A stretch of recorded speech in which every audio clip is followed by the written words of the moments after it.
ఈరోజు Oreo cake చేసుకుందాము. ఈ బిస్కెట్స్‌ని ఒక మిక్సీలో యేసుకొని పౌడర్ చేసుకుందాము. ఇందులో కొద్దిగా షుగర్ గూడా వేశాను.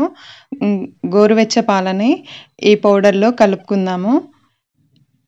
ఇలా కలుపుకునేటప్పుడే కొంచెము బేకింగ్ పౌడర్ అయినా, సోడా అయినా, ఇంట్లో ఉన్న సోడా అయినా కొద్దిగా వేసుకోండి. ఇలా పాలు పోసుకొని ఈ బ్యాటర్‌ని కొంచెం ఇలా వచ్చేటట్టు బ్యాటర్‌ని రెడీ చేసుకుందాము. ముందుగా ఒక ప్లేట్‌కి ఘీ రాసి పెట్టుకున్నాను. ఇలా కలుపుకున్న బ్యాటర్‌ని ఇందులో వంపుకుందాము. దీన్ని సమానంగా పోసుకుందాము.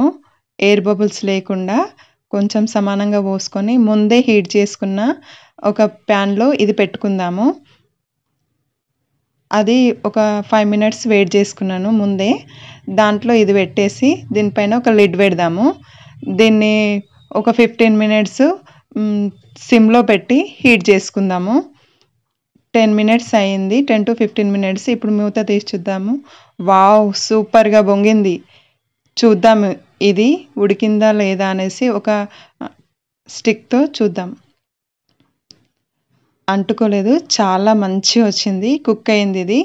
ఇప్పుడు దీన్ని నైఫ్‌తో సైడ్ నుండి ఇలా ఈజీగా రిమూవ్ కావడానికి చూద్దాం. వావ్! స్మూత్‌గా వచ్చింది. స్పాంజీ లాగా చాలా పొంగింది.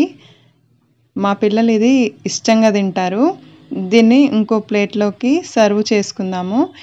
ఇట్లా కదిలిస్తేనే ఇట్లా స్మూత్‌గా ఉంది చూడండి. ఎంత బాగా పొంగిందో.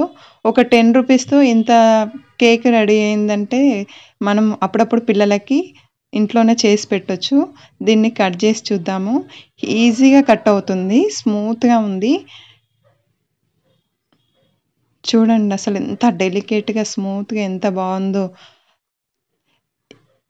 ఇలా ఇంట్లోనే ఎగ్‌లెస్ కేకు చేసి పిల్లలకిద్దాము.